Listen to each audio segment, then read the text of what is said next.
Shaquille O'Neal stood outside a bustling roadside diner, his massive frame leaning casually against his sleek black Escalade, the aroma of freshly brewed coffee mixed with the distant sound of traffic, creating a peaceful moment as he took a slow sip from his cup. The sun was setting, casting long golden shadows across the pavement. It was supposed to be just another quiet evening, until something caught his attention. Across the street, near a convenience store, two police officers, both white, were interrogating a young black teenager. Even from a distance, Shaq could see the tension in the boy's body, the way his hands twitched nervously at his sides. He wasn't resisting, yet the officers loomed over him like predators. ID, one of them barked. The boy, no older than 17, swallowed hard. I didn't do anything, the taller officer, Sergeant Miller, smirked. Then you got nothing to worry about, right? His voice carried a mocking edge, the type that made Shaq's blood simmer. Shaq lowered his sunglasses, his sharp eyes studying the situation. The kid looked terrified, his gaze darting around, searching for an escape. But there was none. The second officer, Grant, suddenly lunged forward, gripping the teen's arm before he could react. Turn around, he ordered. Wait. The boy barely got the word out before Grant slammed him against the hood of the police car. The sound of Jamal's body hitting metal made Shaq's jaw clench. His fingers tightened around his coffee cup, crushing it effortlessly in his grip. That was it. Shaq straightened, his towering presence casting a long shadow as he stepped off the curb. He moved with purpose, his strides slow but deliberate. His normally calm expression was replaced with something much colder, something dangerous. Across the street, Miller chuckled, oblivious to the storm heading his way. Let's take a little ride, kid, Grant sneered, reaching for his handcuffs. But before he could snap them around Jamal's wrists, a deep, commanding voice cut through the tension like a blade. That's not how you treat a kid. The officers turned, frowning as the massive figure approached. Miller's smirk faltered as Shaq came closer, his presence alone shifting the energy in the air. Shaq walked forward with deliberate steps, his towering frame making the scene feel even smaller, as if the very air shifted with his presence. His deep brown eyes, usually filled with warmth, darkened as he took in the situation unfolding before him. The late afternoon sun cast long shadows on the pavement, highlighting the tension in the air. People sitting outside the diner had begun to murmur, their conversations quieting as they turned to watch. Some reached for their phones, sensing that whatever was about to happen next was worth recording. Jamal, still pressed against the squad car, let out a sharp breath, his young face caught somewhere between relief and confusion as he caught sight of Shaq approaching. He knew who he was, everyone did, but he had no idea if that would help or make things worse. His body tensed, bracing for whatever came next. That's not how you treat a kid, Shaq said, his voice low and steady, carrying across the sidewalk like a distant rumble of thunder before a storm. Sergeant Miller barely turned his head, his smirk never faltering. The officer was in his late 40s, broad-shouldered with thinning blonde hair, the kind of man who had likely been on the force for years, unchecked and unchallenged. Next to him, Officer Grant, shorter but built like a bulldog, tightened his grip on Jamal's arm. The young teen winced but said nothing. Miller let out a dry chuckle, finally glancing up at the massive man standing before him. His blue eyes held no concern, only amusement. And who exactly are you? Shaq exhaled, tilting his head slightly, an almost amused smirk tugging at the corner of his lips. Oh, you about to find out, he said, his voice calm but laced with something that made the hairs on the back of the people's necks stand up. The two officers exchanged a look, clearly unfazed by the warning. They had dealt with plenty of tough guys before. At least that's what they assumed Shaq was. Step back, Grant ordered, adjusting his stance slightly, his hand hovering near the cuffs on his minor belt. His fingers twitched, itching to assert dominance. Or you'll be sitting in the back of this car too. Shaq didn't move. His imposing frame blocked the light as his face hardened, his dark eyes now locked onto the two officers like a lion assessing its prey. The once casual demeanor disappeared, replaced with something far more dangerous, controlled anger, the kind of anger that didn't explode but simmered, waiting for the right moment to strike. I'm telling you one last time, Shaq said, his deep voice steady, every syllable measured and unwavering. Let him go. Miller, still wearing that same smug smirk, shifted his weight slightly, his gaze challenging. Then, without hesitation, he leaned forward and spat, right at Shaq's feet. The world seemed to pause. Conversation stopped. The soft hum of the city faded into an eerie silence. The tension that had been hanging in the air finally snapped. Shaq's expression didn't change, but the shift in his stance said it all. The game was over. Now it was his turn. The second Miller's spit hit the pavement near Shaq's feet, the tension exploded like a gunshot.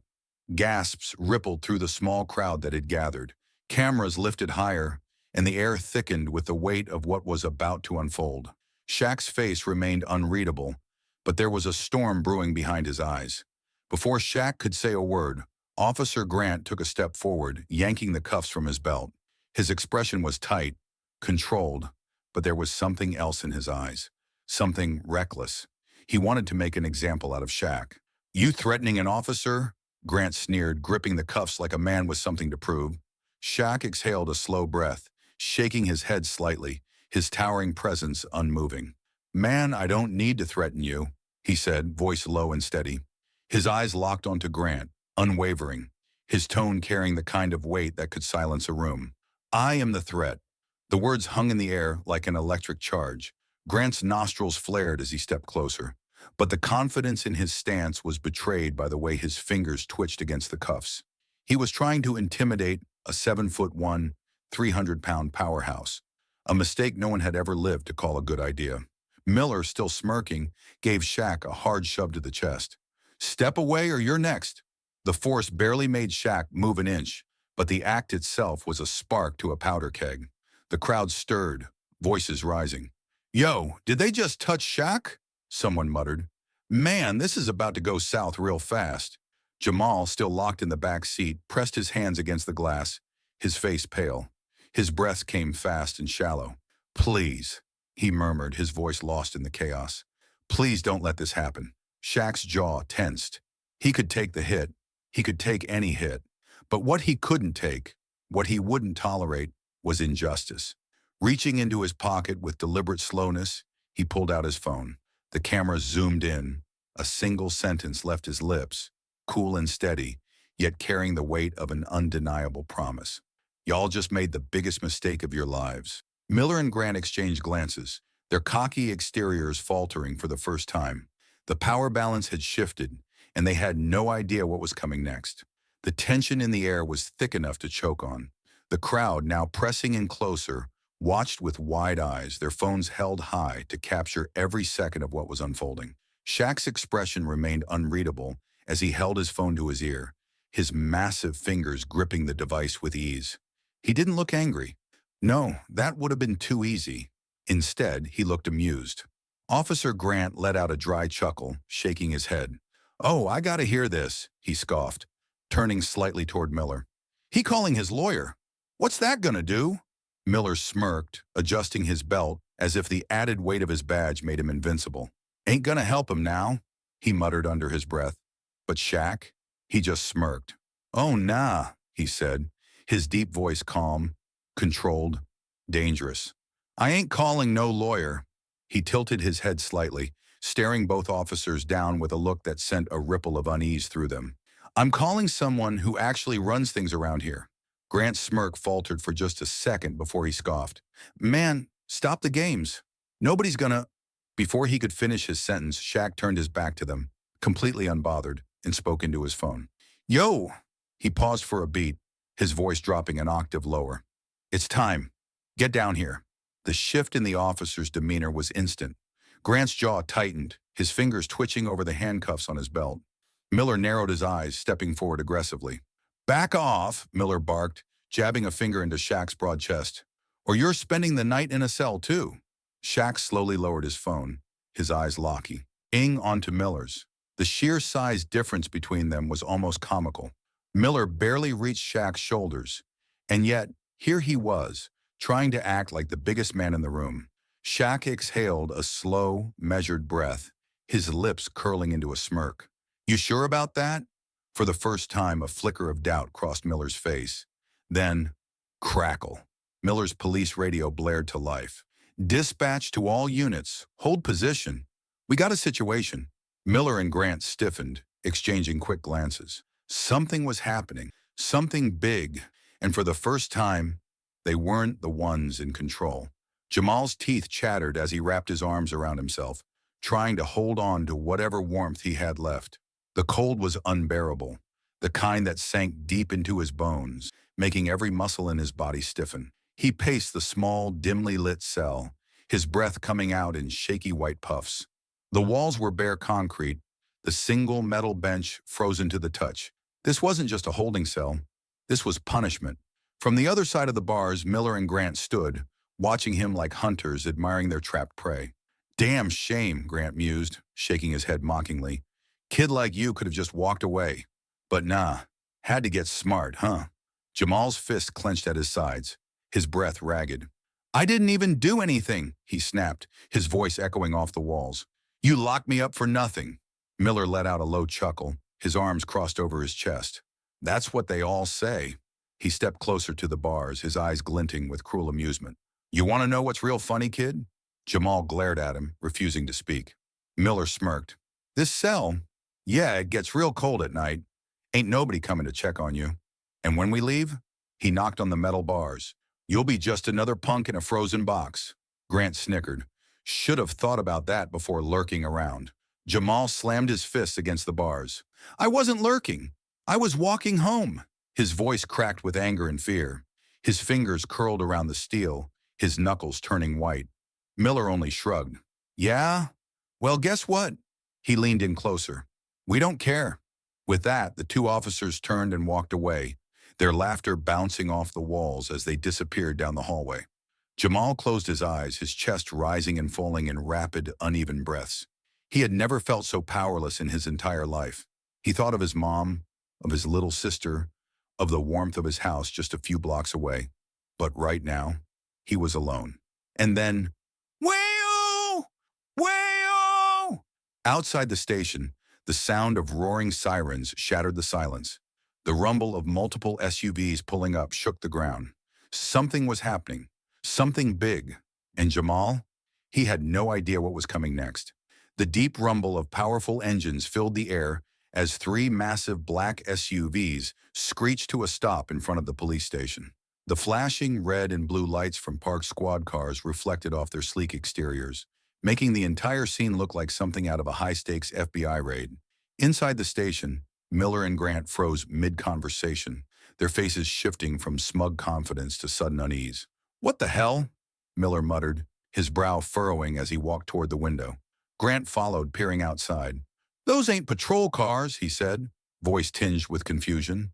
The doors of the SUVs swung open in unison. Men in sharp suits stepped out first, lawyers. High-ranking officers followed, their faces stone-cold and unreadable. Their presence alone sent a chilling message. And then, Shaq emerged. Dressed in an all-black tracksuit, he took his time stepping out, rolling his shoulders like a man who knew he was about to win a fight without lifting a single finger. His signature smirk curled across his face as he surveyed the station, his towering presence making even the officers watching from the reception desk shift uncomfortably. Miller swallowed hard, feeling a sudden tightness in his chest. What the hell is this? He barked, his usual arrogance cracking just a little. Shaq adjusted his sleeves and took a slow step forward. Oh, this? He gestured at the powerful men standing behind him, officials, attorneys, and ranking officers, all staring Miller and Grant down like wolves circling prey.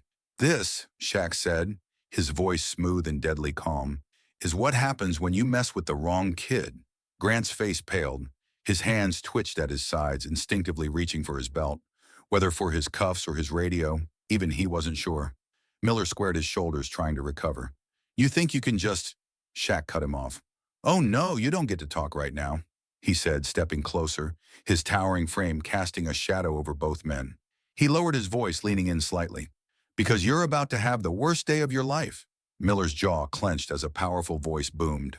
From behind Shaq, officers, stand down. The heavy steel doors of the police station slammed open with a force that made the entire front desk staff jolt in their seats. The click of polished dress shoes echoed down the hallway as Chief Reynolds stormed inside, his face like thunder. A veteran officer with a commanding presence, Reynolds wasn't just any cop. He was the type of man who had worked twice as hard and climbed twice as high to earn his badge. His salt and pepper hair, broad shoulders, and piercing eyes made it clear that this was someone who demanded respect the second he walked into a room. Miller and Grant immediately straightened up. Their smugness vanished.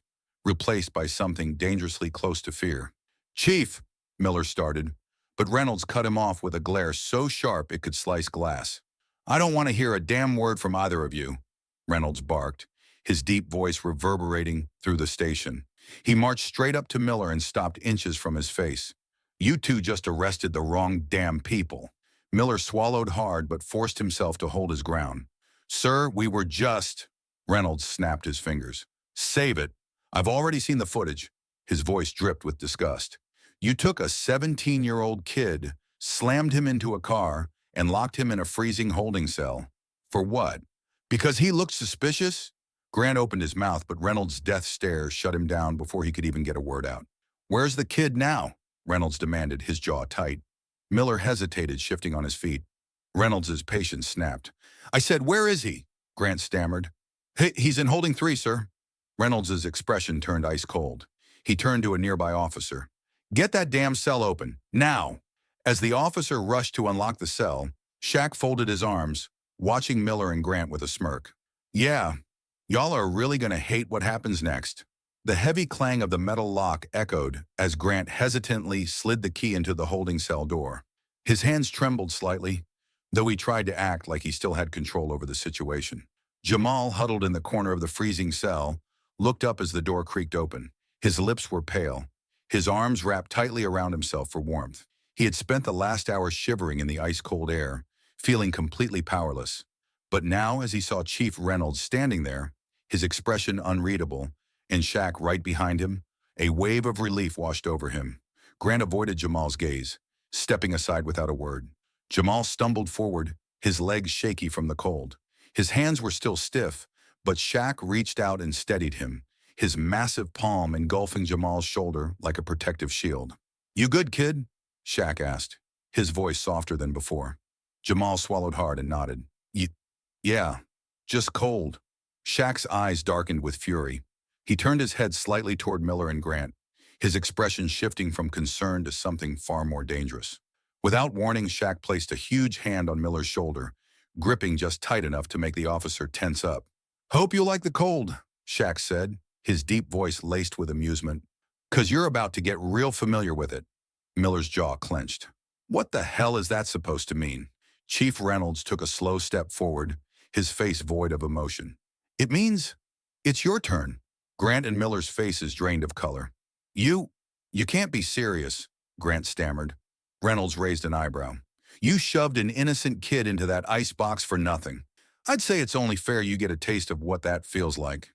Miller shook his head aggressively. That's insane.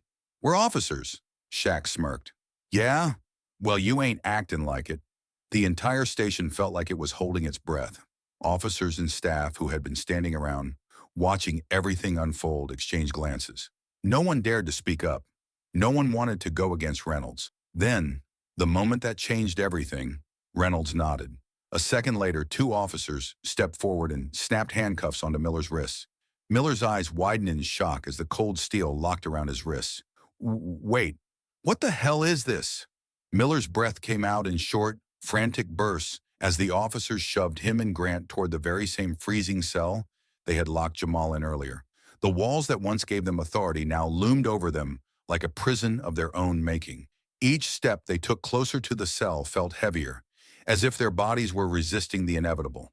The metal door groaned as it swung open, revealing the dimly lit, icy chamber. A rush of cold air blasted against their skin, making them involuntarily shiver. The cement walls were bare, the floor covered in a thin layer of frost, and the small metal bench inside looked more like a slab of ice than a seat. The chilling atmosphere was suffocant, swinging even before they had stepped inside. Miller dug his heels into the floor, his voice trembling with desperation. "Wait, hold on a second. You can't do this. We were just following protocol." His words lacked the arrogance they carried before, now laced with panic. Shaq exhaled slowly, shaking his head as he crossed his massive arms. His towering presence alone made the moment feel even heavier. "Protocol, huh?" he repeated, letting the words linger in the cold air. His dark eyes locked onto Miller's with quiet intensity. "Tell me, what protocol says a kid should be thrown into a freezer for no damn reason?" Grant, who had been quiet until now, turned toward the police chief, his face pale. "Chief, please. This This is a misunderstanding. We were just doing our job." His breath was uneven, and his hands twitched as if the adrenaline in his body had nowhere to go. Chief Reynolds remained unmoved, his expression hard as stone. "Oh, I understand perfectly. You two had no problem throwing an innocent kid in there. Let's see how you like it." His voice was calm, but there was an unmistakable weight behind every word. Before either officer could protest further, two uniformed officers behind them grabbed their arms and, with one strong push, shoved them into the holding cell. Miller and Grant stumbled forward, nearly slipping on the frozen floor as they caught themselves just in time. The heavy metal door swung shut behind them with a loud clang that echoed through the hallway. The realization of their situation hit them all at once. This was really happening.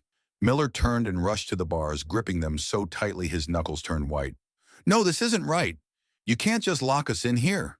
His voice cracked slightly, betraying the fear creeping in. From outside, the officers who had once been their colleagues simply stood watching, their expressions unreadable. Some exchanged knowing glances, others shook their heads in disapproval, but no one stepped forward to help. Grant exhaled sharply, rubbing his arms in a desperate attempt to warm himself.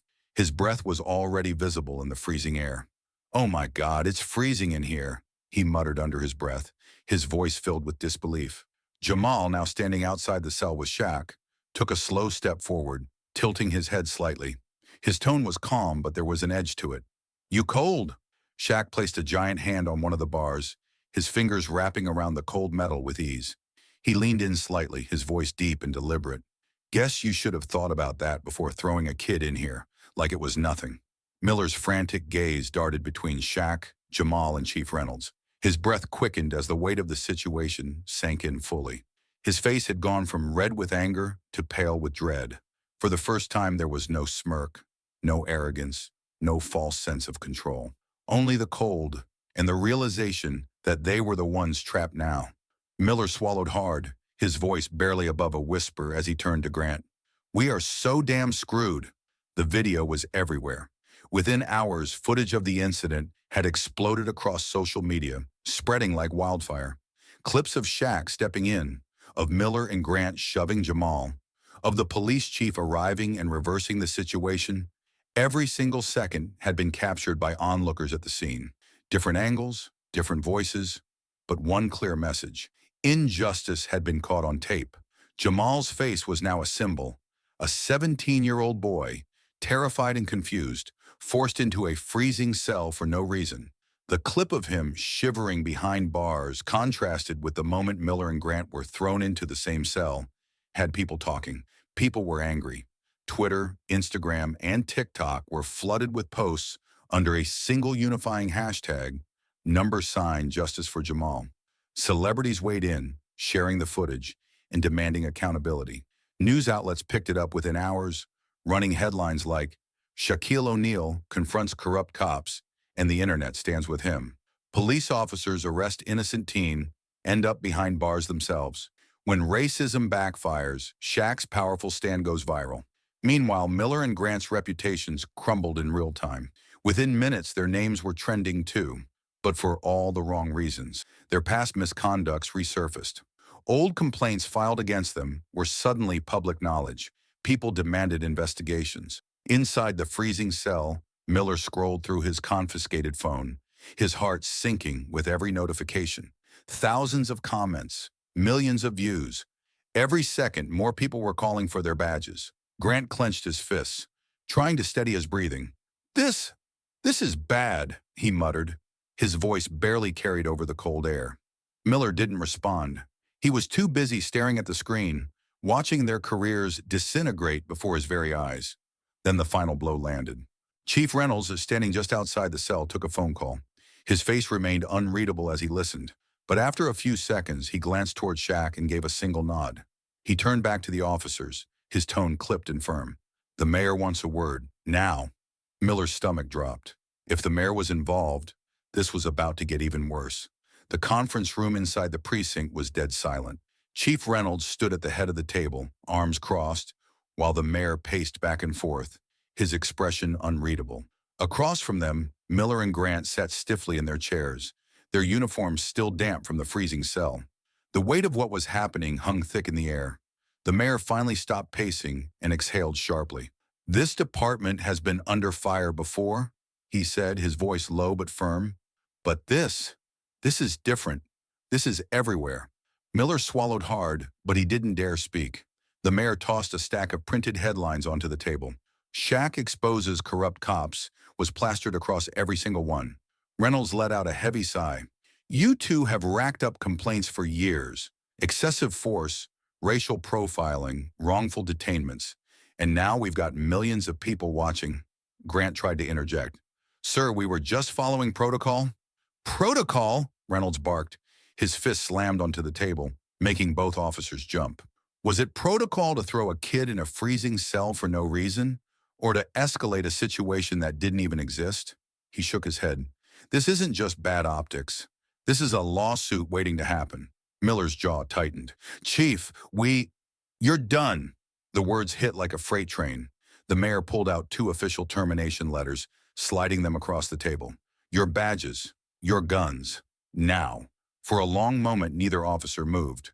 Grant's hands trembled as he unfastened his badge and placed it on the table. Miller, face twisted in disbelief, slammed his down a little harder.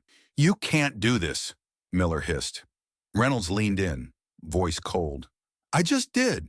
Grant, still dazed, ran a hand down his face. "Okay, but we can still apply elsewhere, right?" The mayor let out a bitter chuckle. "Good luck with that." Miller frowned. "What's that supposed to mean?" Reynolds slid another document toward them. "We didn't just fire you, we blacklisted you." Miller snatched up the paper, scanning it quickly. His stomach dropped. A formal misconduct report had been sent to every department in the state. Their names were flagged, their reputations were shot. "This isn't fair," Grant mumbled. "We were just doing our jobs." Reynolds narrowed his eyes. "Number, you were abusing your power, and now you have none." The silence stretched. Finally, the mayor straightened his tie and grabbed his coat. "Now get the hell out of my office." Weeks later, Miller sat hunched over in a tiny security booth at Evergreen Mall, watching grainy security footage of bored shoppers strolling through stores. His uniform, a cheap polyester shirt with mall security stitched across the front, itched against his skin. A group of teenagers walked past laughing. One of them pointed. "Yo, isn't that the guy from that Shaq video?" His friends cackled. "Damn. Man went from cop to rent-a-cop real quick." Miller clenched his fists, but he didn't say a word. A familiar, deep voice rumbled from behind. "Damn, man. This the best you could do?" Miller stiffened. He didn't even need to turn around. Shaq had just walked in.